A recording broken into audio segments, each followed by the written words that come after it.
Assalamualaikum warahmatullahi wabarakatuh. Allahu Akbar, Allahu Akbar.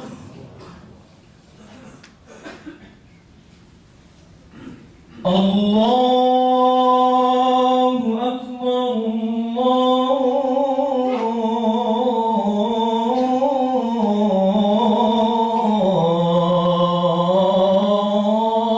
Akbar. Asyhadu an la ilaha illallah.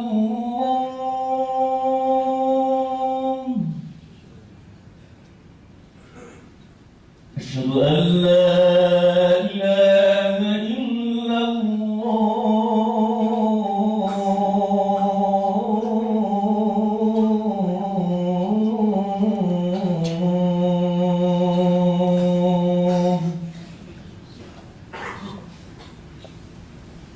Asyhadu anna Muhammadan Rasulullah.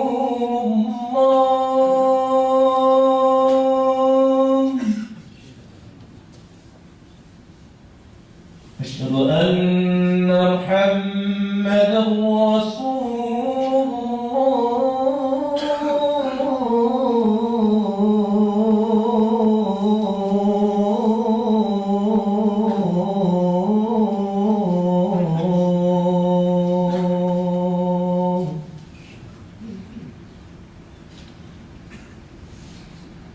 Hayya 'alas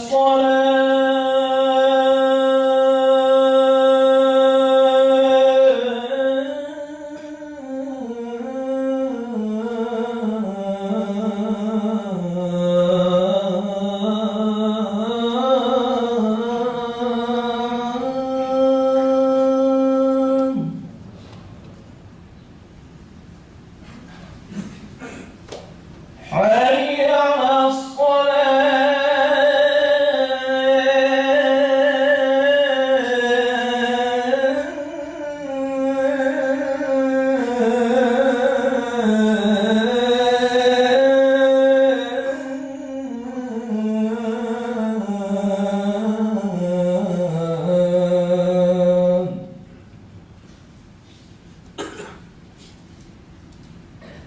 حي على الفلاح.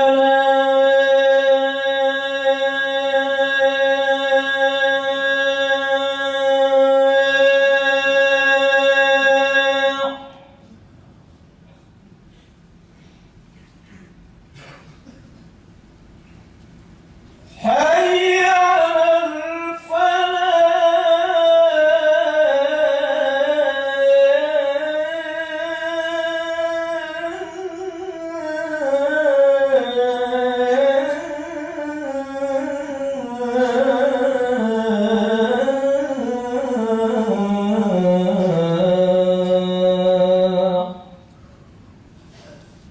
الله أكبر، الله أكبر. لا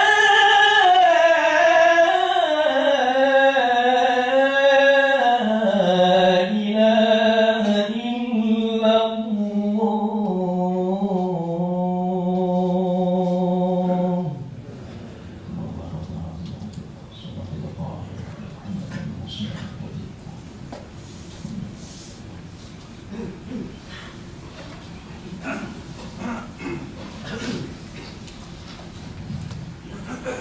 الحمد لله الذي هدانا لهذا وما كنا لنهتدي لولا أن هدانا الله.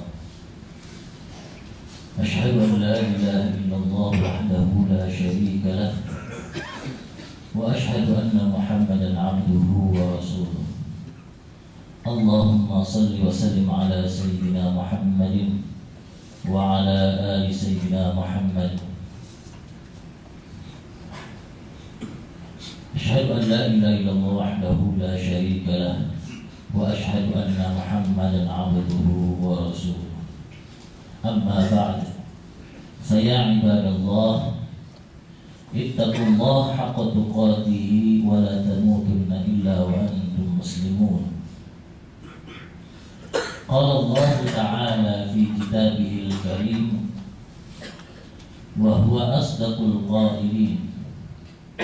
A'udzu billahi minasy syaithanir rajim. Bismillahirrahmanirrahim. Wujuhun yawma idzin nadhirah ila rabbiha nadhirah. Wa qala ta'ala fi ayatin ukhra idza tutla 'alaihim ayatur rahmani kharru sujadan wa bukiya. Shadaqallahul 'azim. Hadirin sidang Jumat yang dimuliakan oleh Allah Subhanahu wa taala. Orang bijak pernah berkata, jadilah kalian yang ketika terlahir kalian menangis, orang di sekeliling kalian tersenyum.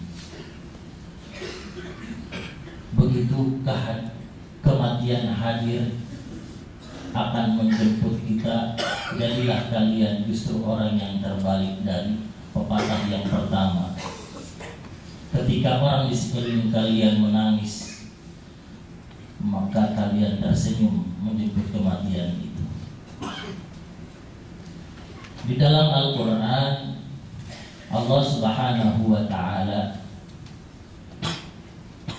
menyebutkan bahwa di akhirat kelak ada orang-orang yang ketika bertemu dengan Allah Subhanahu wa ta'ala dalam keadaan tersenyum. Kenapa? Karena di dunia orang itu lebih banyak menangis, ingat akan dosa-dosanya ketimbang banyak tertawa. Oleh karena itu nanti di akhirat orang seperti ini akan tersenyum. Bahkan masuk surganya Allah itu nikmat, tapi lebih nikmat lagi menurut Al-Quran ketika wajah orang-orang ini melihat Allah Subhanahu wa ta'ala. Wujuhu yawma idzin nadhirah ila rabbiha nadhirah. Wajah-wajah mereka pada hari ini tersenyum simpul berbahagia. Kenapa? Karena mereka dapat memandang Tuhannya.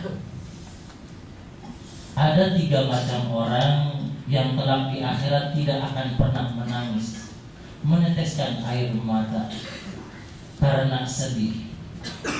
Siapakah mereka sebenarnya?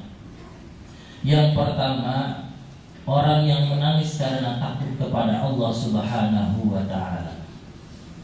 Ada sepenggal kisah yang diriwayatkan oleh beberapa ulama tentang seorang ulama besar yang tadinya adalah seorang pendosa, yang kehidupannya setiap hari selalu diisi dengan perbuatan dosa besar, mabuk-mabukan, merampok, bahkan berzina.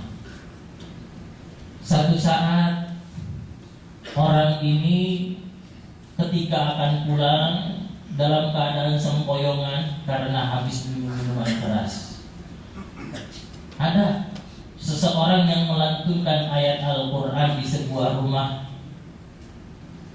yang bunyi ayat itu, alam ya'ni lil ladzina amanu an takhsha'a qulubuhum li dzikrillah wa ma nazala minal haqq wa la yakunu kal ladzina utul kitaba min qablu fatala 'alaihimul amadu faqasat qulubuhum wa katsirun minhum fasiqun.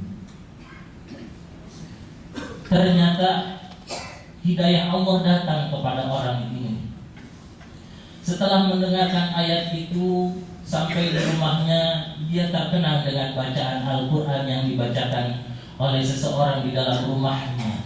Alam ya'ni lil ladzina amanu, belum datangkah pada orang-orang beriman an takhsha'a qulubuhum li dzikrillah, untuk khusyuk hati mereka mengingat Allah Subhanahu wa ta'ala, wa ma nazala minal haqq, dan apa yang telah diturunkan Allah, sesuatu yang hak. Janganlah mereka seperti orang-orang yang diberi Alkitab, wala yakunu kalladzina utul kitaba min qabl, sebelumnya fatala alaihimul amad faqasat qulubuhum, justru malah panjang angan-angannya dan kita turun kepada mereka, justru hati mereka malah keras, bukannya malah lembut ketika mendengarkan ayat-ayat yang diturunkan oleh Allah Subhanahu wa taala. Nah, orang ini terkenal diulangi bacaan yang didengar di sebuah rumah itu. Lalu tanpa terasa air matanya menetes, dan mulai saat itu dia bertaubat kepada Allah Subhanahu wa taala. Siapakah orang ini? Orang ini adalah seorang ulama besar yang bernama Fudail bin Iyad. Rasulullah Shallallahu Alaihi Wasallam satu saat pernah bertemu dengan Ubay bin Ka'ab. Kemudian Rasulullah meminta Ubay bin Ka'ab untuk membaca Al-Quran. Lalu Ubay bin Ka'ab memiliki etika. Dia agak canggung membacakan Al-Quran untuk Rasulullah Sallallahu Alaihi Wasallam. Kemudian Ubay bin Ka'ab menolak dengan halus. Aqra'u 'alaika wa 'alaika unzil. Aku harus membacakan Al-Quran kepada engkau, padahal Al-Quran itu diturunkan kepada engkau, Rasul. Kemudian Rasul menjawab, "Uhibbu an asma'a min ghairi." Aku senang mendengar bacaan dari selainku. Kemudian Ubay bin Ka'ab membaca awal surah An-Nisa sampai ayat fa kaifa idza ji'na min kulli ummatin bi syahidin wa ji'na bika 'ala haula'i syahida. Kemudian Rasulullah sallallahu alaihi wasallam memerintahkan Ubay bin Ka'ab untuk menghentikan bacaannya. Kenapa? Ubay bin Ka'ab melihat kedua mata Rasulullah sallallahu alaihi wasallam penuh dengan linangan air mata. Fa idza 'ainahu tadrifan. Begitulah Rasulullah ketika mendengarkan bacaan Al-Quran, beliau langsung mengingat Allah Subhanahu wa taala. Satu saat juga ketika Rasulullah sallallahu alaihi wasallam akan masuk ke peraduannya bertemu dengan istrinya Siti Aisyah radhiyallahu anha. Kemudian Rasulullah sallallahu alaihi wasallam pamit untuk beribadah kepada Allah Subhanahu wa taala, tetapi dengan meminta izin istrinya dahulu. Apakah kau senang apabila aku berduaan dengan engkau, wahai istriku? Kemudian Siti Aisyah senang. Bagaimana aku memohon izin kepadamu agar aku dapat menemui Tuanku dengan beribadah kepadanya. Lalu Siti Aisyah menjawab, aku sebenarnya lebih senang kau berduaan denganku, tapi karena kau akan menemui Tuhan, maka aku juga senang. Lalu Rasulullah Shallallahu Alaihi Wasallam beribadah di tengah malam yang hening. Lalu di tengah-tengah ibadahnya itu Rasulullah menangis sejadi-jadinya sampai waktu subuh. Kemudian Siti Aisyah masih melihat Rasulullah masih menangis juga di tengah-tengah kekhusyuan ibadahnya. Kemudian Bilal azan subuh, dan setelah azan subuh menjemput Rasulullah. Ketika dia akan menjemput Rasulullah masih saja menangis. Kemudian Bilal bin Rabah bertanya kepada Rasulullah sallallahu alaihi wasallam, "Liyaghfira lakallahu ma taqaddama min dhanbika wa ma ta'akhkhar." Bukankah Allah telah mengampuni dosamu yang terdahulu dan yang akan datang? Lalu anehnya, ibadah Rasulullah seperti orang yang banyak dosanya karena takut kepada Allah Subhanahu wa taala. Lalu Rasulullah sallallahu alaihi wasallam menjawab, "Aku ini belum menjadi hamba yang bersyukur." Masya Allah. Rasulullah yang maksum, yang setiap kali berbuat dosa sudah dapat jaminan ampunan dari Allah Subhanahu wa taala. Bahkan ketika beribadah masih saja menangis. Kenapa? Karena merasa dirinya belum pantas menjadi hamba yang bersyukur kepada Allah Subhanahu wa taala. Kemudian Rasulullah menjelaskan, telah turun ayat kepadaku yang kalau orang membaca ayat ini tidak menangis, dia termasuk orang-orang yang rugi. Lalu ayatnya dibaca oleh Rasulullah sallallahu alaihi wasallam, "Inna fi khalqis samawati wal ardh wa ikhtilafil laili wan nahari laayatil liulil albab." Yang pertama adalah orang yang senantiasa menangis karena takut kepada Allah Subhanahu wa taala. Tetesan air matanya menyebabkan dia tidak menjadi golongan orang yang menangis kelak di akhirat. Kemudian yang kedua, orang yang tidak menangis nanti di akhirat adalah orang yang dipalingkan matanya dari sesuatu yang diharamkan oleh Allah Subhanahu wa taala.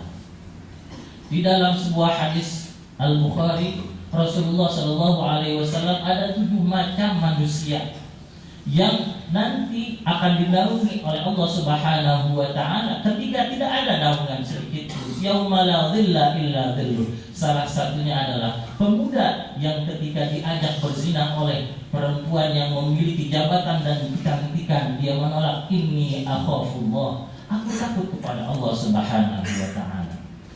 Dan hal ini juga diabadikan oleh Allah Subhanahu wa taala tentang cerita Nabi Yusuf alaihi salam ketika akan diperkosa oleh Siti Zulaikha. Kemudian jawaban dari Nabi Yusuf alaihi salam justru Rabbis sijnu ahabbu ilayya mimma yad'unani ilaih. Justru Nabi Yusuf alaihi salam lebih senang di penjara ketimbang dia mengikuti hawa nafsunya untuk melayani seorang wanita yang kelak justru akan menjadi istrinya. Kecintaannya kepada penjara lebih dia utamakan ketimbang dia mengikuti hawa nafsunya untuk mengumbar hawa nafsunya dan berzina. Allah Subhanahu wa taala Maha melihat, dia tidak mau penjara lebih dia sukai ketimbang dia berzina. Kemudian yang selanjutnya, yang ketiga, orang yang matanya selalu terjaga baik siang maupun malam untuk berjuang di jalan Allah Subhanahu wa taala. Yang dimaksud dengan berjuang di jalan Allah Subhanahu wa taala di dalam sebuah hadis, li'i'la'i kalimatillah, segala sesuatu yang tujuannya untuk meninggikan agama Allah Subhanahu wa taala itu adalah fahuwa fi sabilillah. Itu berjuang di jalan Allah Subhanahu wa taala. Satu saat Rasulullah Shallallahu alaihi wasallam mendengar para sahabatnya sedang berdialog. Kita baru saja menyelesaikan sebuah peperangan besar, di mana peperangan ini jumlah kaum muslimin 313, tetapi jumlah kafir Quraisy lebih dari 1000. Ini perjuangan dan peperangan yang sangat berat. Kenapa? Karena orang-orang muslim harus menghadapi musuh yang 3 kali lipat lebih besar. Kemudian datanglah Rasulullah SAW menjawab ungkapan para sahabat itu, roja'na min jihadil asghar ila jihadil akbar. Kita baru saja pulang dari jihad yang kecil kepada jihad yang besar. Sahabat kemudian agak tercengang. Kenapa kok disebut jihad yang kecil padahal kita menghadapi musuh yang 3 kali lipat lebih besar? Dia Rasulullah SAW, jihad sesungguhnya adalah jihad melawan hawa nafsu kita. Kenapa? Karena musuhnya tidak kelihatan. Yang di dalam Al-Quran disebutkan, innahu yarakum huwa wa qabiluhu min haitsu la tarawnahu. Musuh bebuyutan kita yang sangat nyata adalah setan yang selalu membisikkan hawa nafsu kita. Itulah musuh kita sesungguhnya. Kenapa berat? Kenapa ini adalah jihad akbar? Karena setan bisa melihat kita, tapi kita tidak bisa melihat dia. Ketika kita dapat melihat musuh yang nampak, dapat kita perangi. Tetapi ketika kita menghadapi musuh yang tidak kelihatan, justru itulah hal paling terberat dalam kehidupan kita. Oleh karena itu, orang yang senantiasa melawan hawa nafsunya ini kelak di akhirat tidak akan pernah menangis menghadap Allah Subhanahu wa taala. Ada sebuah ungkapan, bajing itu makannya hanya kelapa, tapi kalau bajingan semuanya dia makan. Ketika disuruh ngurus laut jadi bajak laut. Ketika disuruh ngurus beras jadi kutu beras. Ketika disuruh mengurus hutan jadi orang hutan. Tidak pernah amanah. Nah, orang ini kata Allah di dalam Al-Quran, ulaika kal an'am, mereka ini justru seperti binatang ternak, balhum adall, bahkan lebih sesat dari binatang ternak sekalipun. Karena binatang tadi bajingan, maka bajing makannya cuma kelapa, bajingan apapun dia makan.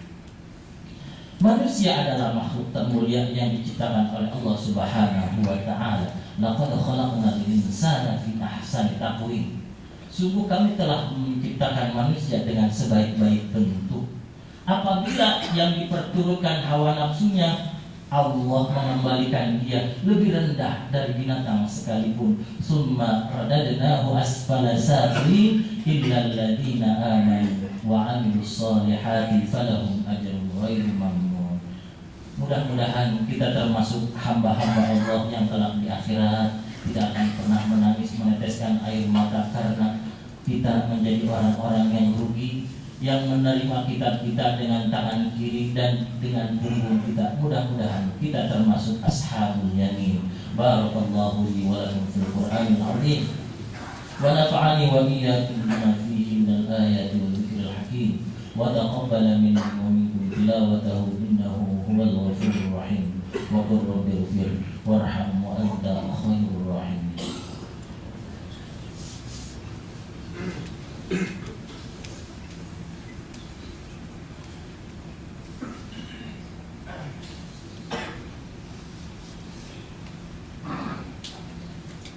Alhamdulillahi Rabbil Alamin. Wassalatu wassalamu ala Sayyidina Muhammadin wa ala alihi wa ashabihi ajma'in. Ashhadu an la ilaha illallah wahdahu la sharika lah wa ashhadu anna Muhammadan abduhu wa rasuluh. Faya ibadallah, usikum wa nafsi bitaqwallah, faqad fazal muttaqun.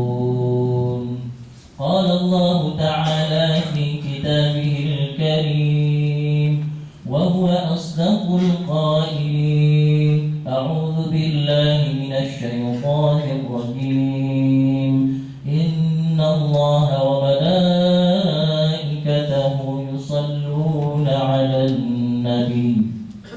Ya ayyuhalladzina amanu sallu 'alaihi wa sallimu taslima. Allahumma salli 'ala sayyidina Muhammad wa 'ala ali sayyidina Muhammad wa radiyallahu 'anil khulafa'ir rasyidin Abi Bakr wa Umar wa Uthman wa Ali wa 'an baqiyatis sahabati wat tabi'in wa tabi'it tabi'in wa man tabi'ahum bi ihsanin ila yaumiddin wa 'alaina ma'ahum bi rahmatika ya arhamar rahimin. Allahumma ighfir lil mu'minina wal mu'minat wal muslimina wal muslimat al ahya'i minhum wal amwat innaka sami'un qaribun mujibud da'wat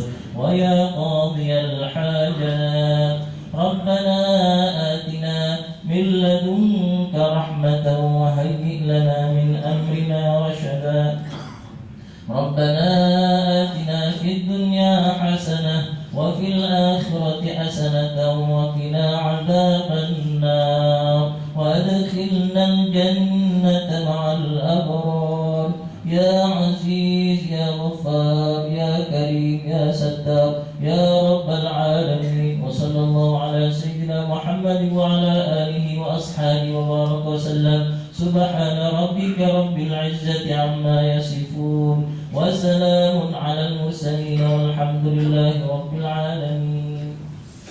Ibadallah, innallaha ya'muru bil 'adli wal ihsani wa ita'i dhil qurba wa yanha 'anil fahsya'i wal munkari wal baghi ya'idukum la'allakum tadhakkarun wa la dhikrullahi akbar wallahu ya'lamu ma tasna'un. Allahu akbar, Allahu akbar.